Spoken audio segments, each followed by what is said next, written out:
I still remember that day like it happened yesterday. I was at the daycare, signing out my little boy, Max, completely lost in the routine of afternoon pickups, when my phone buzzed. And, oh, I wish it hadn't. I glanced down, expecting a simple text from my husband, Mark.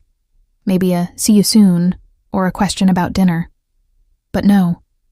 My chest dropped. My hands literally froze mid-signature. Moved to Spain with Anna. Transferred the savings. Good luck paying rent. Just like that. 3 cold, unbelievable sentences that turned my entire world upside down in the span of a few seconds. Max tugged at my sleeve, completely oblivious to the storm raging inside me. And there I was, smiling at him, forcing myself to act normal while my mind screamed, "What just happened?" I wanted to yell, cry, maybe even disappear for a moment. But I had Max to think about. I had to survive somehow for him, and honestly, I had no idea where to even start. My name is Emily, and for the past 37 years, I thought I had a fairly ordinary life. Maybe a little too ordinary, some might say. I'm a freelance editor now, but before Max was born, I worked full-time at a publishing house, chasing deadlines and long-term goals while Mark built his career in marketing. Our life together seemed stable, maybe even enviable to the outside world. A cozy apartment in Chicago, little vacations here and there, and the quiet satisfaction of building something steady for our small family. Max, our 4-year-old whirlwind of energy, was the center of it all. Bright, curious, and endlessly demanding of attention, he had a way of making the rest of the world fade away when he tugged at my sleeve or announced, "Mommy, look." But that morning, as I walked into the daycare to pick him up, I had no idea how fast the world I knew could unravel. Max was running ahead of me, backpack bouncing on his tiny shoulders, and I was already thinking about dinner plans, and tomorrow AS deadlines when my phone buzzed in my hand. I glanced at the screen and froze. My stomach turned to ice. Mark's name stared back at me, followed by words I couldn't comprehend at first. Moved to Spain with Anna, transferred the savings, good luck paying rent. I read it twice, 3 sentences. That's all it took to pull the rug out from under me. My hand trembled as I signed Max out, trying to force a smile, trying to act normal while my mind was screaming, "This isn't real. This can't be real." Max noticed my silence, looked up with those big, trusting eyes, and asked, "Mommy, did you bring my dinosaur snacks today?" My throat tightened. I forced out a soft, "Yes, sweetie, right here," while stuffing my panic into a small corner of my mind, hoping he wouldn't sense how fractured everything had just become. The twist hit me in waves. Mark wasn't just leaving, he was erasing our life. Our joint savings, 8 years of careful planning, scraped together for our home, for Max, for emergencies, were gone. And somehow, in the midst of all this chaos, he had already crafted a story that would paint me as the villain. My heart raced, my hands shook, and a quiet, furious determination began to grow.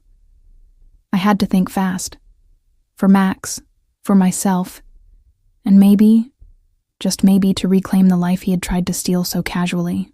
I could barely breathe as I stared at my phone, rereading the text over and over, hoping, so desperately hoping, that some cruel trick of autocorrect or a misplaced message had caused this nightmare. But no, Mark had really done it. He had moved to Spain with Anna, our lives and plans seemingly erased with a few taps on a screen. And the money, our savings, the cushion we had painstakingly built over 8 years, transferred to an account I had no access to. $42,000 gone.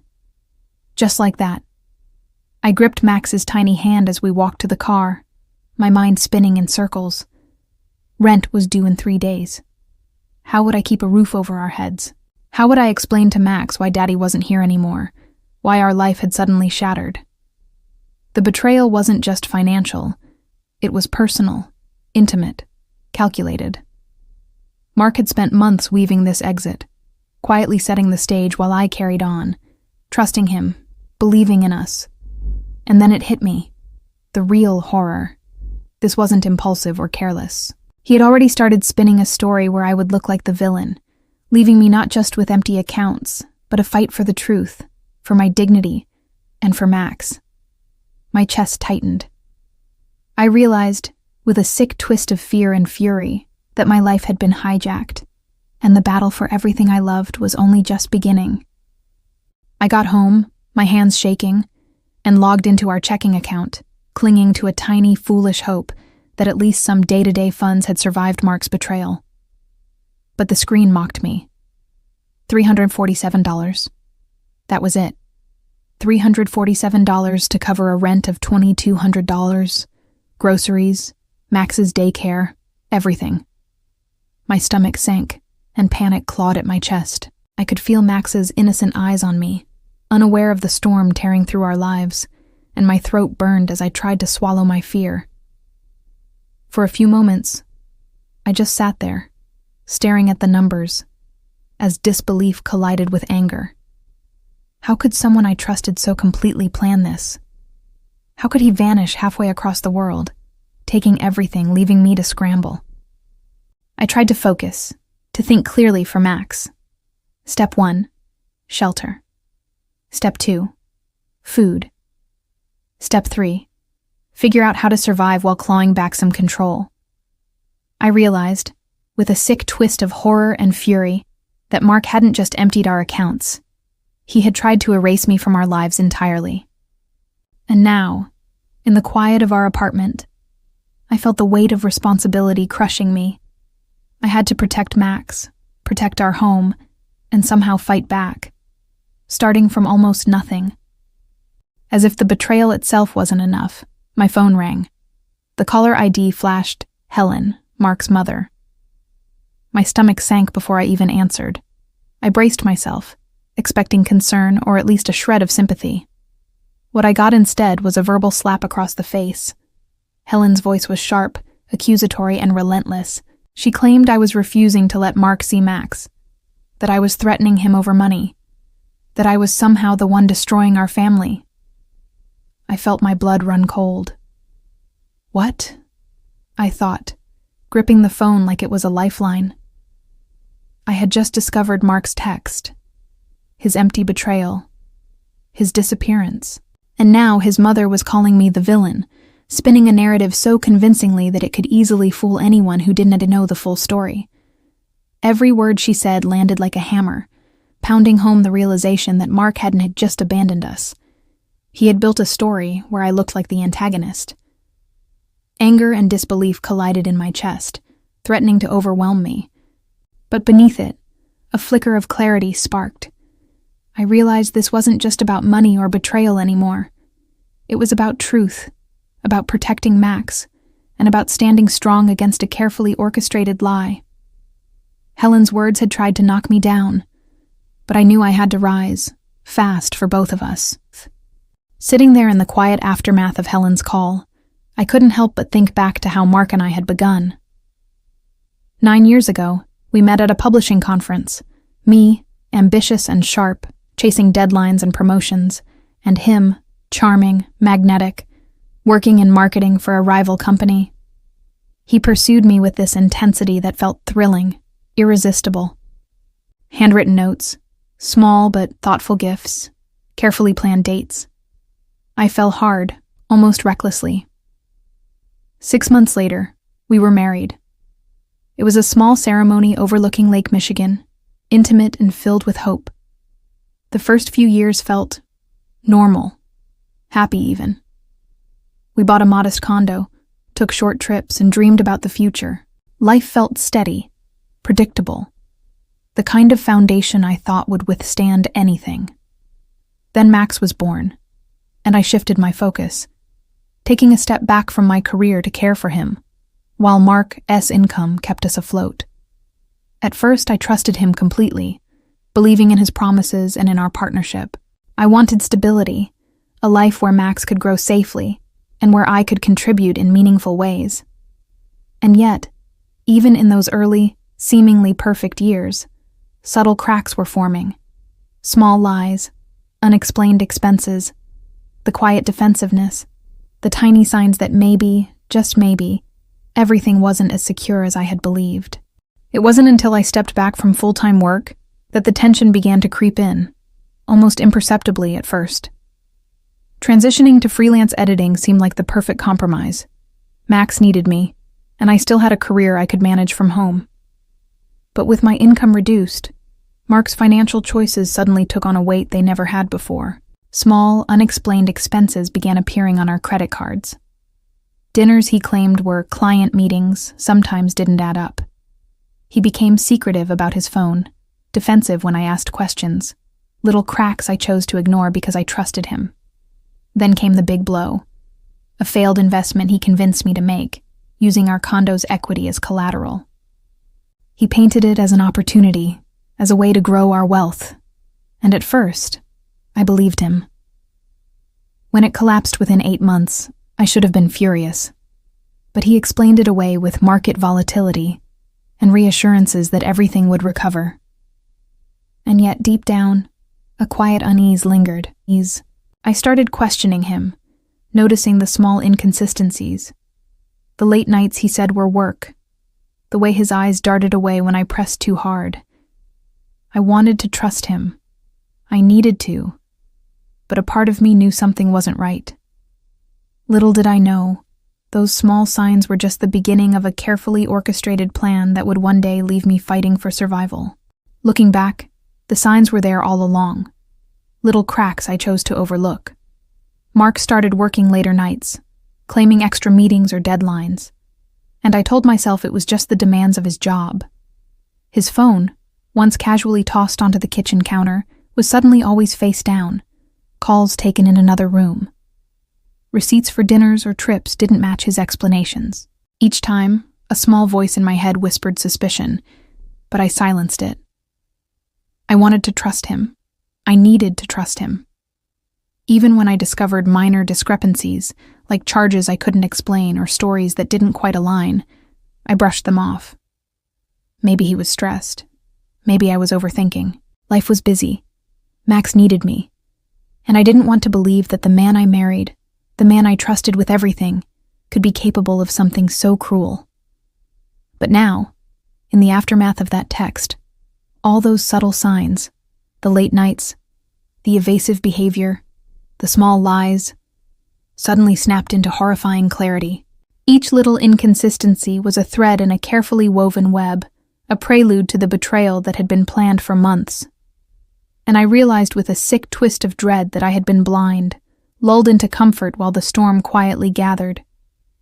The next day, still reeling from the text, I found myself going through Mark's desk. I told myself it was curiosity, maybe even a desperate attempt to understand how someone I loved could vanish so completely. That's when I saw it. A worn travel guide for Barcelona, tucked behind a stack of papers, almost as if he hoped I'd never notice. My heart stopped. I flipped through it, noticing little annotations, highlighted neighborhoods, restaurants, even schools. It wasn't a casual curiosity, it was meticulous research. As I dug deeper, the dots began to connect. Receipts for work dinners on nights he claimed to be late, vague mentions of new projects, the secretive behavior, all suddenly had a purpose. This wasn't impulsive or sudden. He had been planning this escape for months, quietly preparing while I managed Max, the apartment, our life. And now, the reality hit me like a punch to the stomach. I had been living next to someone plotting to erase me from my own life. Anger, disbelief, and a cold, determined clarity washed over me. Every subtle lie, every evasive glance, every hidden expense. It was all part of the story he had been writing behind my back. And I knew, in that moment, that surviving this betrayal would take everything I had. The next blow came when I tried to confront reality at Mark's office. Surely, I thought, he wouldn't just vanish without a word. I walked into the building, heart hammering, rehearsing what I might say, ready to demand answers. But the receptionist's expression told me everything before she even spoke. Mark no longer worked there. He had resigned. Weeks ago, apparently. My stomach dropped. Weeks? While I was managing dinners, daycare, and freelance deadlines, he had quietly erased himself from his life here, disappearing with no warning, no explanation, no accountability. I felt a strange mix of disbelief and fury. How could someone orchestrate an exit so meticulously while the people who depended on him, Max and me, were completely in the dark? It wasn't just betrayal. It was planning, calculated, and cold. I realized I was now alone in every sense of the word, responsible for childcare, finances, and, soon enough, the legal battle that awaited. The weight of it hit me in waves. I had to think fast, act fast, and stay strong for Max, even as my mind spun. The man I had trusted, the father of my child, was gone. And suddenly, I understood that surviving this wouldn't just be about money or logistics. It would be about protecting my son and reclaiming the life someone had tried to steal from us. A few days after Mark's disappearance, a certified letter arrived, and my heart sank before I even opened it. Inside was the divorce petition. He had filed, of course, and the document was cold and precise. He requested that full custody of Max remain with me. But disturbingly, he asked for no spousal or child support, claiming that I had substantial savings to cover my needs during this transition. My stomach twisted. Substantial savings? The very accounts he had emptied were part of that claim. Reading through the pages, a chilling realization set in. Every step he had taken, the text, the disappearance, the careful narrative, was calculated. He had already spun a story where he appeared reasonable, responsible, and even generous, while I, by default, would look like the one obstructing him. And with him in Spain, thousands of miles away, I would have to fight blind, gathering evidence, proving the truth, and protecting Max, all while recovering from the shock. I sank into the couch, documents spread around me, feeling the weight of the betrayal crush down. Anger and fear mingled, but beneath it all, a spark of determination flickered. Mark may have planned this entire escape, but he had underestimated me.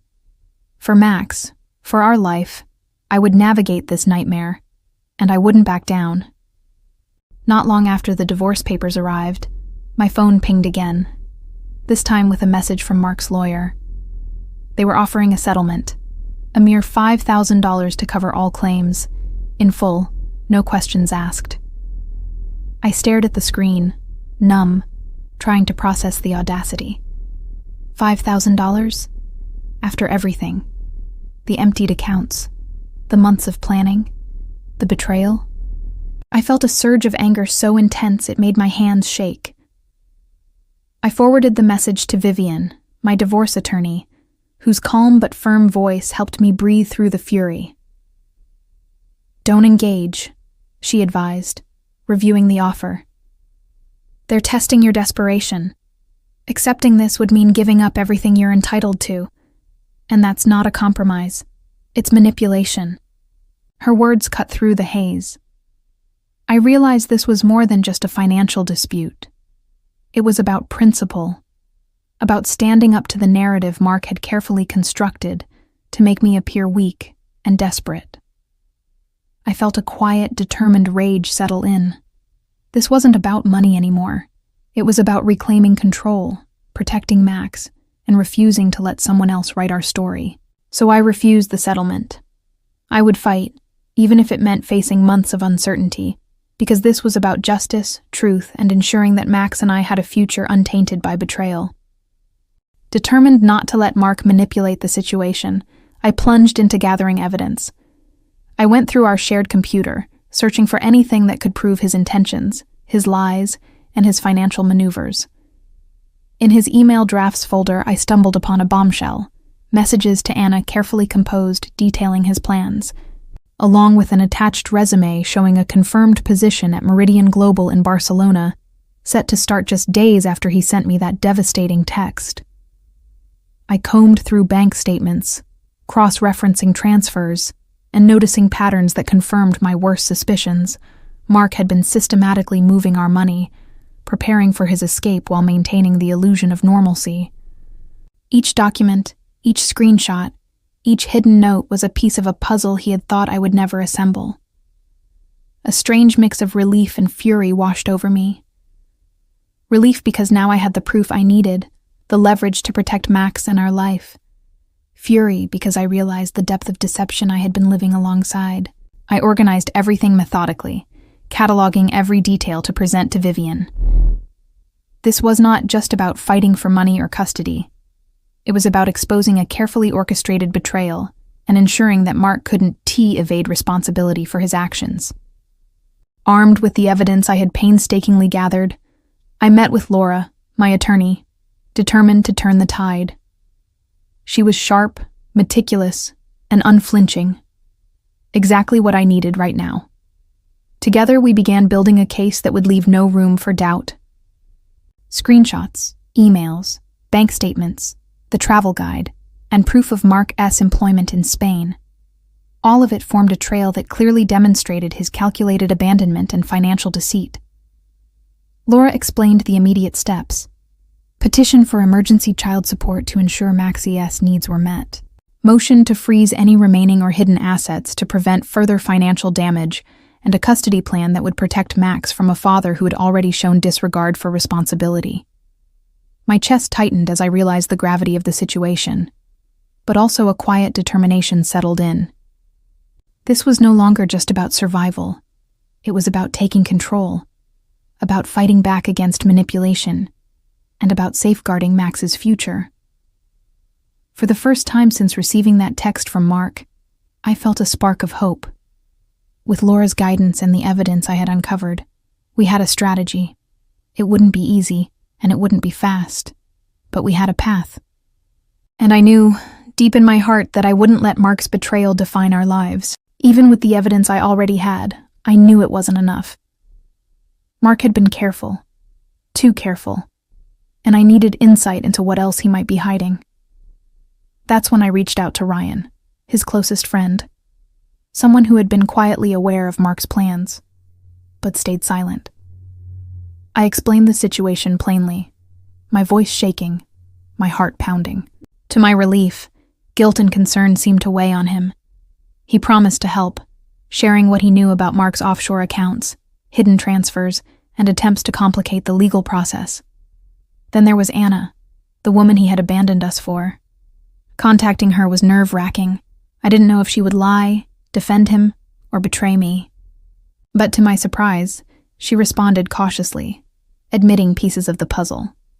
She detailed conversations about moving funds, creating residency loopholes, and strategies meant to make legal challenges costly and exhausting for me. As I compiled Ryan and Anna's information alongside the documents I already had, a clearer picture emerged. This wasn't just a rash decision or a selfish escape. It was a calculated, multi-layered plan to erase Max and me from Mark's life and protect his assets. My anger burned hotter, but so did my resolve. With this knowledge, I finally felt that I could fight back effectively, and I would.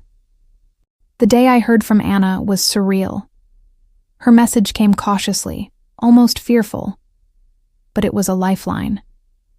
She revealed details I hadn't been able to confirm on my own. Offshore accounts hidden under shell corporations, a network of transfers designed to keep Mark's money out of reach, and even conversations about creating legal loopholes to avoid child support.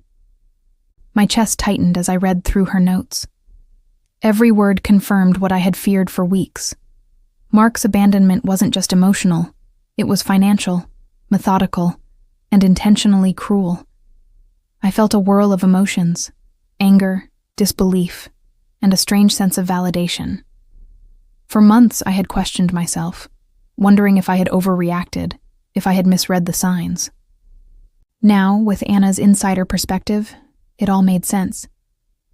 He had planned this with precision, leaving me to scramble for survival while he positioned himself to avoid accountability.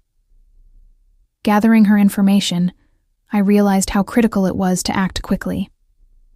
Offshore accounts, hidden assets, and secret plans could all vanish if I hesitated. I meticulously organized everything and shared it with Laura.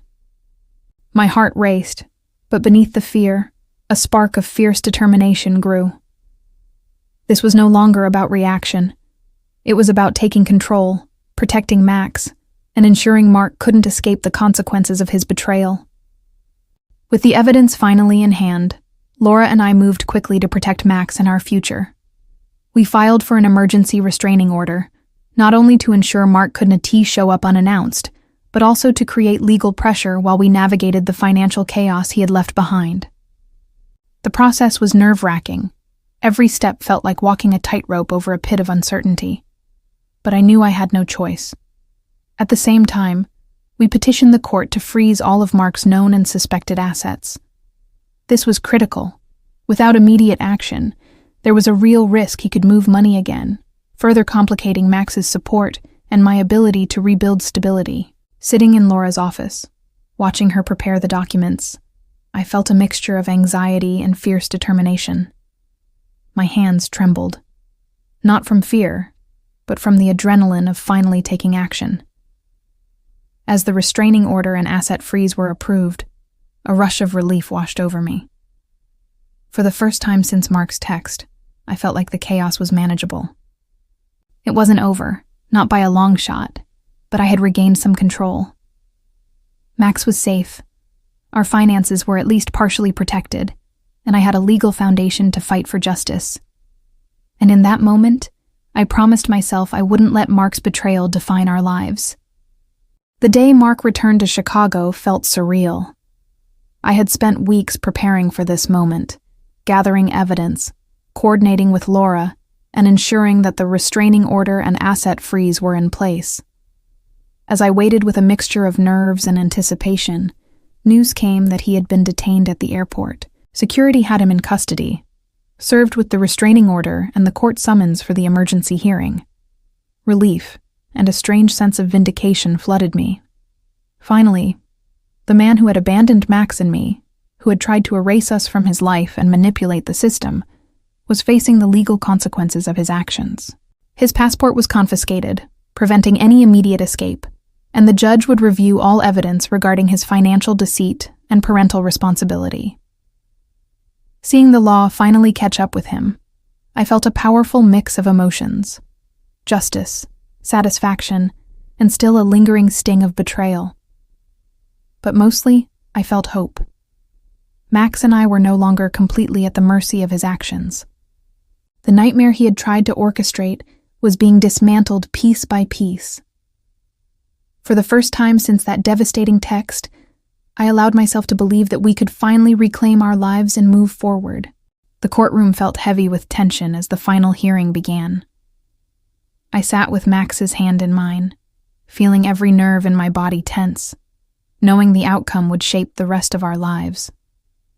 Laura presented our case with precision, walking the judge through Mark's calculated abandonment, hidden assets, and the clear pattern of deception. Each piece of evidence, the emails, bank statements, offshore account information, and Anna's testimony, painted a damning portrait of his actions. When the judge finally delivered the ruling, a wave of relief and triumph swept over me. Full custody of Max was granted to me, with Mark allowed only supervised visitation.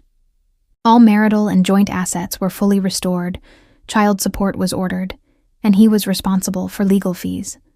The weight I had carried for weeks, the fear, the uncertainty, the helplessness, finally lifted, replaced by a profound sense of justice. As I held Max close afterwards, I felt a quiet joy that I hadn't known for months. We were safe. We were secure. And though the scars of betrayal would remain, the nightmare was over. For the first time, I could imagine a life of stability, love, and growth for both of us.